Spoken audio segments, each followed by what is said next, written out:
बिस्मिल्लाहिर्रहमानिर्रहीम। Welcome to today video. आज हम क्या पढ़ेंगे, हार्ट के बारे में। हार्ट क्या है? हार्ट हमारे पास एक पंपिंग ऑर्गन है, ठीक है। क्या करता है? ब्लड को पंप करता है थ्रू आउट आवर बॉडी, ठीक है। जिसके बाद क्या, ब्लड ट्रेवल करता है different parts of our body.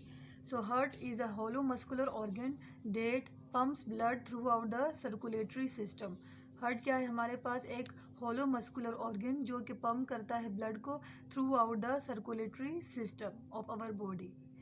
Location means heart कहाँ प्रेजेंट है?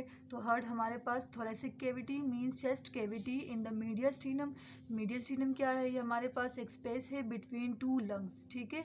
हमारे दो फेफड़ों के दरमियान जो स्पेस है उसे मीडियस्टीनम कहते हैं। वहाँ पर ही हमारे पास हार्ट की लोकेशन है, सही है। Basic principles about pressure and blood flow. Number 1, in the heart में क्या है? Blood flows from higher pressure to lower pressure. Heart में हमारे पास जो ब्लड फ्लो करेगा वो high pressure toward lower pressure. Number 2 point, the valves open and close according to these pressure gradient. Number 2 point क्या है? हार्ट में जो वाल्व्स ओपन एंड क्लोज होते हैं वो अकॉर्डिंग टू प्रेशर ग्रेडियंट्स, ठीक है। प्रेशर के हिसाब से ही हमारे पास वाल्व्स ओपन एंड क्लोज होंगे, ये आगे जाके हम स्टडी करेंगे। Number 3, always remember that the volume equal pressure. अच्छा, कि हमेशा जो हमारे पास वॉल्यूम होगा वो प्रेशर के इक्वल होगा। कैसे? कि अगर हमारे पास ब्लड वॉल्यूम ज़्यादा है तो हमारे बॉडी के अंदर जो ब्लड का जो प्रेशर है वो हाई होगा, ठीक है। अगर ब्लड वॉल्यूम लोअर है तो प्रेशर भी लोअर होगा। So remember always that volume equal to pressure. If blood volume is higher so higher the pressure, if lower the blood volume so lower the pressure. Number 4 point क्या है? Contraction increases the pressure. अच्छा, जब pressure किस वजह से बढ़ता है? क्योंकि कॉन्ट्रैक्शन होती है। सो कॉन्ट्रैक्शन की वजह से अगर कॉन्ट्रैक्शन ज़्यादा हो जाए तो हमारे पास प्रेशर कॉज हो जाता है। And relaxation decreases the pressure. और रिलैक्सेशन क्या करता है? हमारे पास प्रेशर को उसे कम कर देता है, ठीक है। So contraction increases the pressure and relaxation decreases the pressure, सही है। अब हम हार्ट की बेसिक एनाटॉमी की तरफ चलेंगे कि हार्ट की हमारे पास बेसिक एनाटॉमी क्या है। कंसिडर करें ये हमारे पास right side of the heart है और ये हमारे पास left side of the heart है। बेसिकली हार्ट में हमारे पास 4 चैम्बर्स होते हैं, 2 वेंट्रिकल एंड 2 एट्रियम, सही है। 2 वेंट्रिकल लोअर 2 चैम्बर्स हैं एंड 2 एट्रियम हमारे पास अपर 2 चैम्बर्स हैं, ठीक है। अच्छा, हमारे पास जो राइट वेंट्रिकल है और लेफ़्ट वेंट्रिकल, इनकी जो वॉल है हमारे पास जो लेफ़्ट वेंट्रिकल की है वो थिक होगी और राइट वेंट्रिकल की थिन होगी। इसकी वजह क्या है? इसकी वजह यह है कि the left ventricle of our heart is larger and thicker than the right ventricle. This is because it has to pump the blood further around the body and against higher pressure compare with right ventricle, सही है। अब इसके बाद हमारे पास ये जो अपर chambers है atrium, उसमें हमारे पास पल्मोनरी वेन्स होंगे। पल्मोनरी वेन्स का फंक्शन ये है कि ये ऑक्सीजनेटेड ब्लड लेकर आता है लंग्स से टुवर्ड लेफ़्ट एट्रियम की तरफ, ठीक है। लेफ़्ट एट्रियम में हमारे पास ऑक्सीजनेटेड ब्लड आता है, ठीक है, जो कि कौन लेकर आता है? पल्मोनरी वेन, सही है।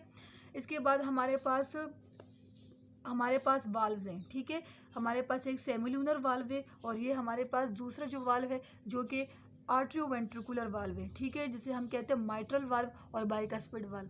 बाइकस्पिड वाल्व इसे इसलिए कहते हैं क्योंकि इसके 2 कस्प्स होते हैं, जिसकी वजह से इसे बाइकस्पिड वाल्व कहते हैं। इसी तरह ही हमारे पास जो राइट वेंट्रिकल है वहाँ भी हमारे पास एक वाल्व है जिसे हम पल्मोनरी वाल्व कहते हैं, क्योंकि ये जो वेजल है ये हमारे पास लंग की तरफ जाती है, जिसकी वजह से इसकी जो वाल्व्स हैं इसको हम पल्मोनरी वाल्व कहते हैं। अब यहाँ पे हमारे पास जो है right ventricle and right atrium और राइट वेंट्रिकल, इसके दरमियान जो हमारे पास वाल्व है हमारे पास ट्राइकस्पिड वाल्व है। ट्राइकस्पिड वाल्व इस वजह से क्योंकि ट्राइकस्पिड वाल्व में हमारे पास 3 कस्प्स होते हैं, जिसकी वजह से इसे ट्राइकस्पिड वाल्व कहते हैं, ठीक है। इधर हमारे पास सुपीरियर वेना केवा है और ये हमारे पास इंफीरियर वेना केवा है।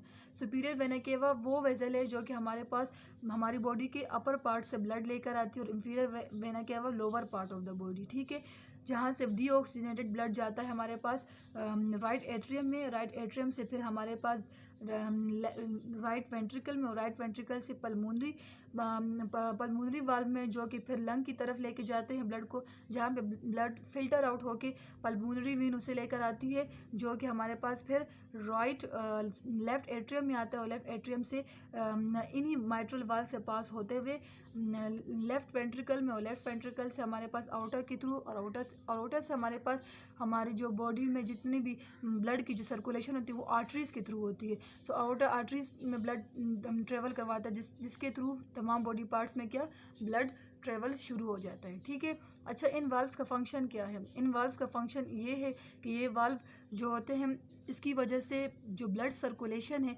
वो वन डायरेक्शन ही रहती है, मींस बैक फ्लो नहीं होती। बैक फ्लो होने से और लीकेज से बचाती है। इन वाल्व्स का यही फंक्शन है। सही हो गया। अब इसके बाद हम पढ़ेंगे कि हमारे पास 3 लेयर्स ऑफ हार्ट है। ठीक है, 3 लेयर्स ऑफ हार्ट। तो 3 लेयर हमारे पास हार्ट की 3 लेयर्स हैं। ठीक है, तो वो कौन कौन से हैं? The heart is composed of specialised type of muscle. Heart क्या है? हमारे पास स्पेशलाइज्ड टाइप ऑफ मसल से कंपोज हुआ है, जो कि हमारे पास tissue known as cardiac muscle, जिसे हम कार्डियक मसल कहते हैं। इन्हीं कार्डियक मसल के हमारे पास 3 लेयर्स हैं। जो फर्स्ट लेयर है वो हमारे पास एपिकार्डियम है। एपी मीन्स अपर आउटर लेयर। ठीक है, जो फर्स्ट लेयर है उसे एपिकार्डियम कहते हैं। इसका फंक्शन क्या है? प्रिवेंट एक्सिस एक्सपेंशन और मूवमेंट ऑफ द हार्ट। ये हमारे पास एक्सिस एक्सपेंशन से बचाता है हार्ट को। ठीक है। दूसरा मायोकार्डियम। मायोकार्डियम हमारे पास मिडल लेयर है। फंक्शन क्या है इसका? Initiate contraction driving the cardiac cycle. Cardiac cycle इसी मायोकार्डियम की वजह से होती है। Endocardium. Endocardium means inner layer. Inner layer क्या है हमारे पास? इसका फंक्शन क्या है? Lines the cavity and the valves. तो हमारे पास क्या हमने पढ़ा? The epicardium outer layer, myocardium middle layer, and endocardium inner layer है। तो हमारे पास हार्ट के 3 लेयर्स हैं, जो कि कौन कौन से हैं? एपिकार्डियम, मायोकार्डियम और एंडोकार्डियम। इनके फंक्शन साथ साथ मैंने बयान कर दिए।